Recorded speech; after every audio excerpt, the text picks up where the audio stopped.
Great morning जी, great morning दोस्तों, नमस्कार। मैं रिपीट करता हूँ अपने आप say that today again in chapter number 14 मैंने लास्ट लेक्चर नंबर 5th में आपको कहा था कि आप टेस्ट योर सेल्फ और for maximum retail maximum transfer price and the minimum transfer price you do it your own.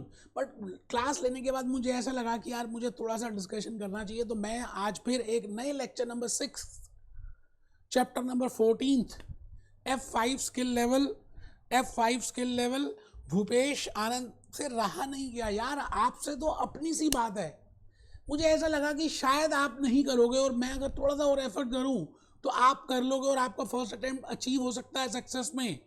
तो मुझे लगा कि मुझे एफर्ट करना चाहिए। तो दोस्तों मैं लेक्चर नंबर 6 लेकर आज आपके सामने दोबारा से हाजिर हो चुका हूं। मतलब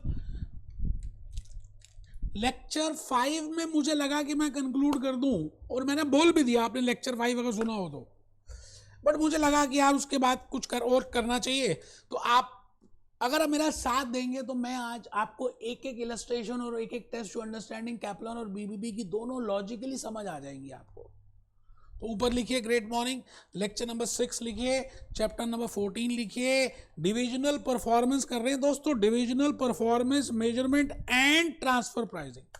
अगर आप ध्यान से देखें तो lecture number 4, lecture number 5, lecture number ये जो आज ले रहा हूँ लेक्चर नंबर 6, ये सभी ट्रांसफर प्राइसिंग के ऊपर लिंक किए हैं। बिकॉज आज की पार्लेंस में transfer pricing is gaining very importance and in the specifically in the last lecture when I told you that what should be the optimum price, optimum transfer price in case of different scenarios, if there is a perfect market, if there is a spare capacity, if there is no spare capacity, and in the last I discussed about what should be the minimum target transfer price and what should be the maximum target transfer price. तो आज के इस lecture के through मैं आज आपको कुछ questions कराऊंगा जैसा मैंने आपको बोला, और एक कोटेशन बड़ी प्यारी सी लिखी है, you can do anything and everything, believe in that. आप कुछ भी कर सकते हैं और कभी भी कर सकते हैं, इस बात पे विश्वास रखिए।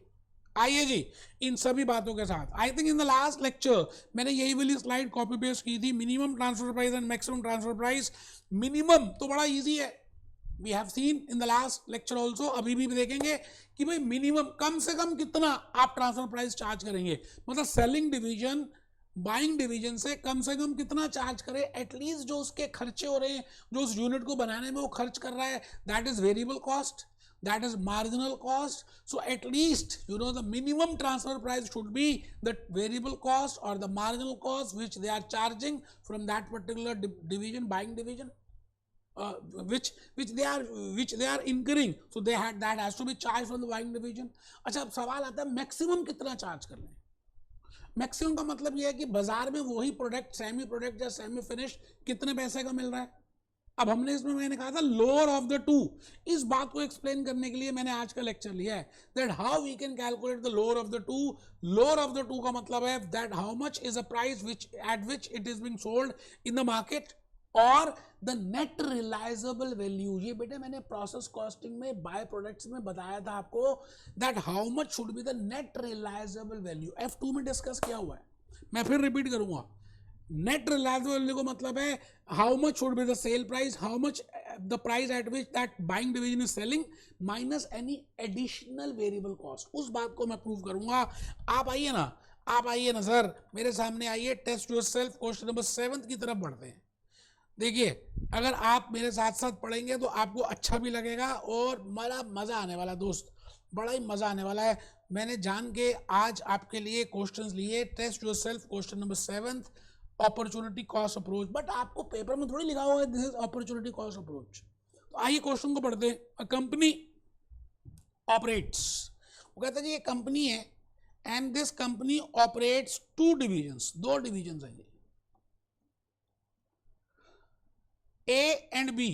ए मैन्युफैक्चर्स द टू प्रोडक्ट्स, अच्छा पहली डिवीजन दो प्रोडक्ट्स बनाती है X and Y. Product X is sold to the external customers for $42 per unit. ठीक है सर, आराम से देखिए हमने क्वेश्चन को पढ़ना सीखना है। The only outlet for product B for product Y is Baker, मतलब जो डिवीजन ए है वो दो प्रोडक्ट्स बना रही है एक्स और वाई। एक्स को वैसे बाजार में भी बेच सकते हैं वो, और जो वाई बना रहे हैं वो खाली बाइंग डिवीजन बेकर के लिए प्रिपेयर कर रहे हैं, ठीक है sir, okay sir. Baker supplies an external market and obtain the semi-finished goods from either able or from or external source। मतलब जो दूसरा डिवीजन है बेकर, वो उस प्रोडक्ट को या तो बाजार से भी खरीद सकती है सेमी फिनिश को, और या डायरेक्टली ए से सेलिंग डिवीजन ए से इंटरनली ट्रांसफर भी ले सकती है। Baker currently has an opportunity to purchase product from external for rupees. इसका मतलब वो बाजार से $38 पर यूनिट का खरीद सकते हैं। कौन? Buying division B can get this product Y either from the market और from selling division A, but वो बाय कर रहे हैं $38 में।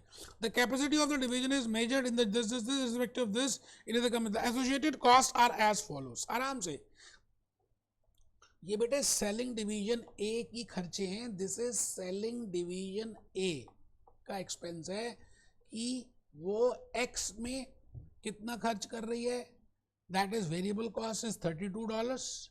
अच्छा, एंड फिक्स्ड ओवरहेड्स आर $5 अच्छा, वैसे हम यहाँ पर जो डिसाइड करेंगे प्रोडक्ट वाई के लिए कर रहे हैं, because product Y internally transfer हो रहा है, प्रोडक्ट एक्स तो वैसे ही मार्केट में बिक रहा है, ठीक है sir. Using the above information advise on the determination of an appropriate transfer price for the sale of product from this division to this when this company has spare capacity and when this company has no spare capacity। आराम से मैंने last lecture में बताया था कि I can calculate optimum transfer price in different situations when there is a perfect market, when there is a spare capacity and when there is a full capacity। तो यहाँ पर spare और full की बात आ गई है, बट क्वेश्चन को करने से पहले आप अगर इसको अच्छी तरह से एक बार और रीड करें और उसका एक वर्किंग नोट प्रिपेयर करें तो बेटे क्वेश्चन ज़्यादा अच्छा समझ आएगा आपको। तो मैं आपको 1-2 मिनट दे रहा हूँ, आप प्लीज़ एक बार अपनी स्पीड में इसको पढ़ें प्लीज़। वेरी इंपॉर्टेंट क्वेश्चन आपके पेपर्स में बार बार पूछ रहे हैं, तभी मैंने आज I have taken a separate lecture number 6 specifically for you कि आपको लॉजिकली समझ आए। बेटे मैंने इसके ऊपर बड़ा प्यारा सा एक वर्किंग नोट प्रिपेयर किया है। जैसे देखिए कंपनी है, कंपनी की 2 डिवीजन हैं, division A and division B, ठीक है जी। And division A is producing 2 products X and Y, और जो एक्स है वो बाजार में बेच रहे हैं पब्लिक को $42 per unit, chapter close. But why में पंगा आ रहा है, वाई जो प्रोडक्ट वो बना रहे हैं एक तो वो इंटरनली ट्रांसफर कर सकते हैं डिवीजन बी को, बट डिवीजन बी के पास चॉइस है कि वो जो प्रोडक्ट वाई है या तो डिवीजन ए से इंटरनली ट्रांसफर करा ले, बाय कर ले, और can buy it from the external. Externally वो $38 में खरीद रहे हैं। अब यहां पर 2 सिचुएशंस हैं कि अगर इसके पास स्पेयर कैपेसिटी है and if they don't have the spare capacity, so we have to calculate the transfer price in these 2 situations, that if they have the spare capacity and if they don't have the spare capacity। I think आपको थोड़ा सी बात logically समझ आ रही है। आप आराम से पहले बेटे वर्किंग नोट प्रिपेयर करें, चित्र बनाएं, फ्लो चार्ट प्रिपेयर करें। जब आप ये चीजें करते हैं तो आपको थोड़ा सा और लॉजिकली समझ आता है, मुझे ऐसा मानना है ना। तो ऊपर लिखा company division A division B, division A के 2 प्रोडक्ट्स हैं एक्स और वाई। एक्स को $42 में बेच रहे हैं, डिवीजन वाई इंटरनली ट्रांसफर कर रहे हैं, एक्सटर्नल मार्केट से वो 38 में ले सकता है। अब अगर इसके पास आइडल कैपेसिटी है ना, तो आप देखिए जी, अगर मैं आपको ये कहूँ कि आप मेरी बात को अगर ध्यान से सुने तो if that company has a idle capacity, तो बेटे ये $35 में इसकी वेरिएबल कॉस्ट एक्सपेंस हो रही है, किसकी? डिवीजन ए की। तो आप ये बताइए, फिर तो इसको कंपनी को बनाना चाहिए, और market price and the transfer price and the maximum transfer price और the optimum transfer price should be $35, क्योंकि वही चीज डिवीजन बी बाजार से $38 की परचेज करेगी, तो $3 का प्रॉफिट बढ़ जाएगा अगर if this company has the idle capacity and they can produce it, then it is better that it should be produced and the transfer price should be $35 because fixed cost तो वैसे भी इनकर होगी, तो variable cost हम $35 की उनसे ले लेंगे। तो पहला केस अभी हम चेक भी कर लेंगे, तो यहां पर आ जाएगा $35। But the point is if division A has the full capacity, वो पूरी कैपेसिटी पे काम कर रही है। अब आप ये बताओ जी, अगर वो पूरी कैपेसिटी पे काम करती तो अपना वो प्रोडक्ट नंबर एक्स ही बनाती और $42 में बिक ही रहा है। अच्छा, उसकी अगर आप ध्यान से देखें वेरिएबल कॉस्ट ऑफ $42, बिकॉज अगर वो फुल कैपेसिटी पे काम करें तो they will only produce product number x, because they don't use product number y, because that product y is being produced for just transferring to buying division B। So the point is if they have the full capacity तो वो पूरी capacity product x में लगा देंगे, और product x $42 per unit में बेच रहे हैं और $32 की वेरिएबल कॉस्ट है, तो बेटे $10 का यहाँ पर, $10 पर यूनिट का यहाँ पर इनको कॉन्ट्रीब्यूशन हो रहा है। बट अगर ये यहाँ पर कुछ कम बनाते हैं प्रोडक्ट एक्स और इंटरनली ट्रांसफर के लिए प्रोडक्ट वाई को प्रिपेयर करते हैं, तो ये जो $10 पर यूनिट का इनको contribution they are earning by producing product X, that will be lost, it is named as opportunity lost. तो उस केस में $35 तो इनके जेब से और खर्च होंगे ही जब वो प्रोडक्ट वाई बनाएंगे, प्लस $10 का अपॉर्चुनिटी लूज होगा। It means the transfer price optimum should be $45, but बाजार से वही चीज $38 की मिल रही है, तो $60 का एडिशनल लॉस हो जाएगा। आप मेरी बात को दोबारा से वीडियो को पॉज कर करके सुने, मैंने जो बातें बोली हैं बड़ी इंपॉर्टेंट और रिलेशनशिप के साथ बोली हैं, उसके बाद आप कैप्लन में जाएं, आपको ज़्यादा समझ आएगा। अगर आपने नहीं ध्यान से सुना, वीडियो को रिवर्स करें, दोबारा सुने, आपको ज़्यादा अच्छा लगेगा। मैं टेस्ट योरसेल्फ क्वेश्चन नंबर 8 में आ गया हूँ, ठीक है सर, बिल्कुल अच्छी तरह से आप क्वेश्चन को दोबारा से पढ़ते हैं, यू नो हम कोई भी क्वेश्चन होगा उसको पढ़ेंगे, उसको वर्किंग नोट बनाएंगे और आगे चलेंगे। A company has been offered supplies of this special ingredient Z at a transfer price of 15 per by Helpo company, which is a part of the same group. Okay, Helpo is a selling division. ये product number Z दे रही है और $15 पर kg पे दे रही है। Okay, इस company को, M कंपनी को, इसका मतलब M company is a buying division or a buying company and H company is a selling division or a selling company, and this H company is giving those units at $15 per unit और उस unit का नाम है Z। आराम से यहाँ तक I think हम सबको बात समझ आ चुकी है, मैं आगे चल रहा हूँ। H company processes and sells special ingredient Y Z to customers and to group at 15 per kg.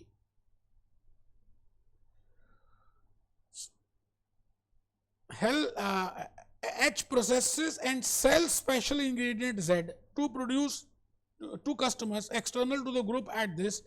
H bases its transfer price. अच्छा, वैसे वो कह रहा है जी H जो है बाजार में भी बेच रही है इसको $15 में, जो पब्लिक को है, पब्लिक को भी बेच रही है। अच्छा, H कंपनी जो ट्रांसफर प्राइस चार्ज कर रही है वो फुल कॉस्ट पे चार्ज कर रही है,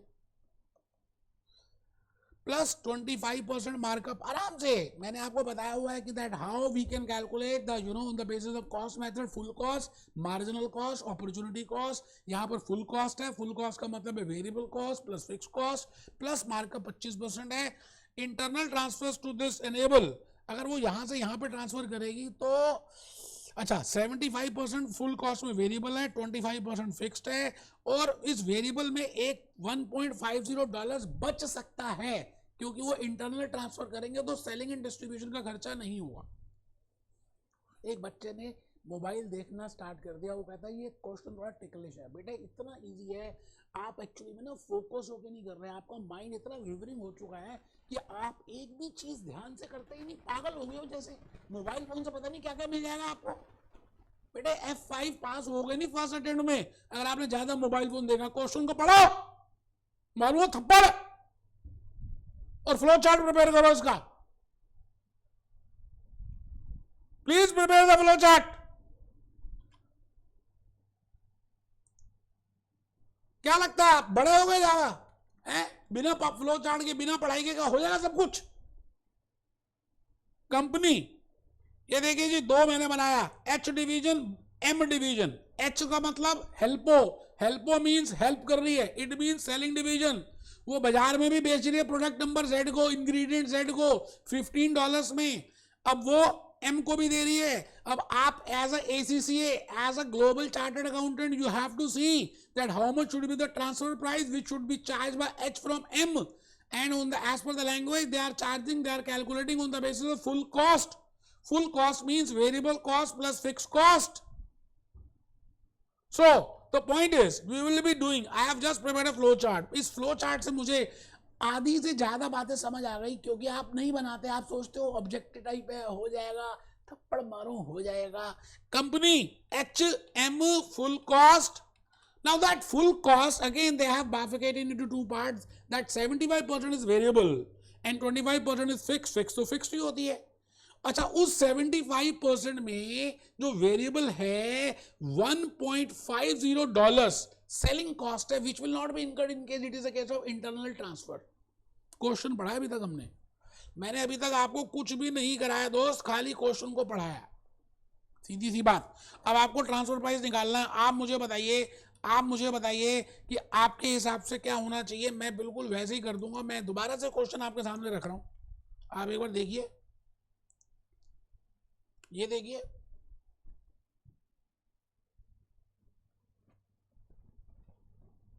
आप टेस्ट योर सेल्फ के क्वेश्चन नंबर, इसके आप आंसर में भी देखें, इन्होंने कुछ ज्यादा एक्सप्लेन नहीं किया, लेकिन भूपेश आनंद आपको एक्सप्लेन करेगा, है ना. मैं पूरा एक्सप्लेन करके बताऊंगा कि ये कहना क्या चाह रहे हैं. लिखिए क्या लिखा हुआ है. Since Helpo has an external market which is an opportunity forgone, the relevant transfer price would be external selling price that is $15 per dollar for that product number, for that ingredient Z. This will be adjusted allowing for this. क्योंकि $1.50 की selling cost बच जाएगी, तो वो transfer price $13.50 ले सकते हैं.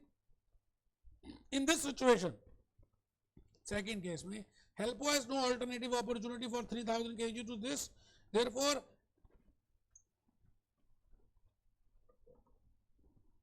Question पढ़ लेते हैं. आई थिंक हमने क्वेश्चन पूरा पढ़ा नहीं, रिक्वायरमेंट नहीं पढ़ी. फर्स्ट तो सिंपल सी थी.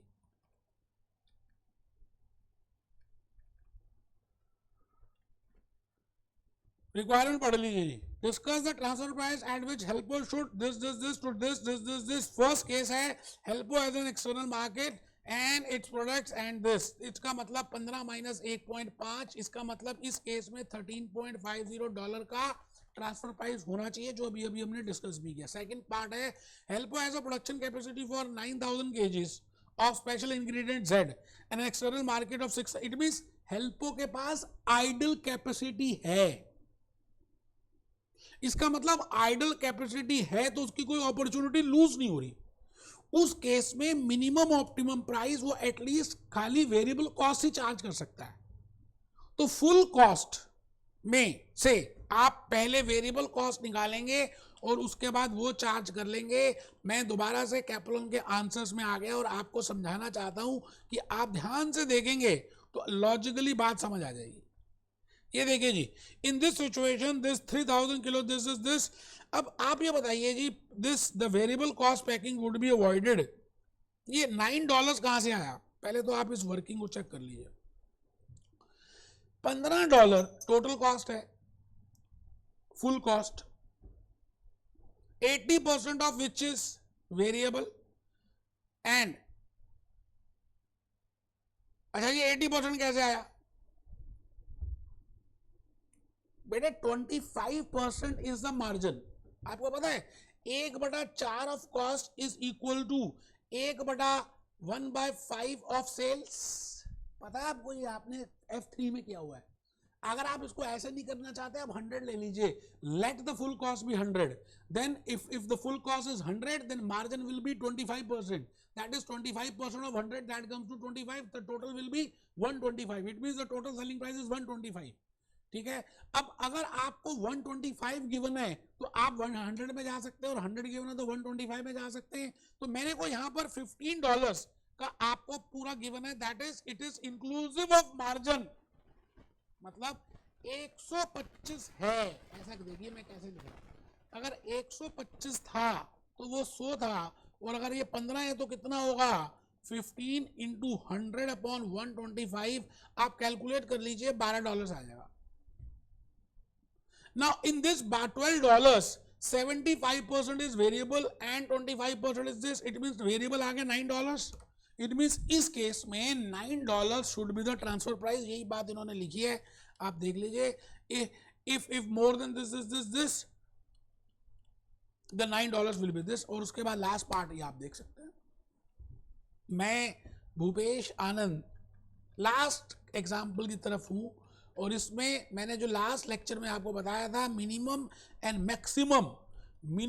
मैक्सिमम ट्रांसफर प्राइस, तो मुझे लगा कि शायद मुझे एक छोटी सी बात बतानी चाहिए, और वैसे तो मैंने बता दिया था, स्टिल एक क्वेश्चन करके मैं आपको ये पूरा एग्जांपल समझाऊंगा that what I want to say you in regard to maximum transfer price. They have not given any illustration and they have not given any test to understanding, but no doubt they have given the example, so I will be explaining with this example that what I want to say you in regard to maximum transfer price.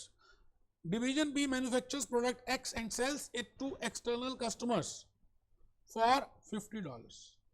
In order to manufacture product X, it needs component Y, which it can either buy from an external supplier for $20 or buy it internally from division S. बड़ा easy है, आपको पहले flow chart prepare करना है, working note बनाना है. Once it was purchased, the component division B incurs an additional $23 in variable cost before the final product is ready to sell. What is the maximum transfer price division B will accept? Question को पढ़ेंगे जी, answer नहीं करना, मैं कराऊंगा. आप आराम से question को पढ़ें और देखिए जो मैंने स्लाइड प्रिपेयर किया है, फ्लो चार्ट बनाया है, क्या आपको समझ आ रहा है? ये डिवीजन बी है. अच्छा, डिवीजन बी इस प्रोडक्ट को बाजार में बेच रही है $50 में पब्लिक को, लेकिन इस प्रोडक्ट को बनाने के लिए उसको कुछ रॉ मटेरियल की रिक्वायरमेंट है. अच्छा, वो रॉ मटेरियल या तो वो बाजार से खरीद सकती है $20 में, और या उसी कंपनी के सेलिंग डिवीजन से परचेज कर सकती है. जब ये खरीदती है तो उसके बाद this division again has to incur $23 as a variable cost. उसके बाद ही जाकर ये बिकता है $50 में. मैंने अभी तक क्वेश्चन को फ्लो चार्ट के रूप में लिखा. बेटे बड़ी मेहनत किया, आप सोच भी नहीं सकते. और आप है कि आप इस फ्लो चार्ट को बनाने में दिक्कत कर रहे हो. बनाओ flow chart. Division B, selling price $50, variable cost additional $23. Now for this they can purchase the raw material either from division S or input required from external से $20 दे सकते हैं. आपको अब ये निकालना है कि ये कंपनी ये मैक्सिमम ट्रांसफर प्राइस कितना चार्ज कर सकती है. तो मैंने इसके लिए आपको वैसे बताया हुआ है कि मैक्सिमम ट्रांसफर प्राइस के लिए आपको देखना है लोअर ऑफ द टू. ये बात मैंने लिख भी दी है, ये देखो. इसी बात को एक्सप्लेन करने के लिए तो मैंने एग्जाम्पल लिया. It is a lower of the to. One is external purchase price, या तो एक्सटर्नली खरीद सकती है, और अब ये second part which is lower of the to, that is net marginal revenue of selling the final product. मतलब $50 में भेज सकती है, एडिशनल $23 और लगेंगे, इट मींस $27. तो लोअर ऑफ द टू क्या, $20.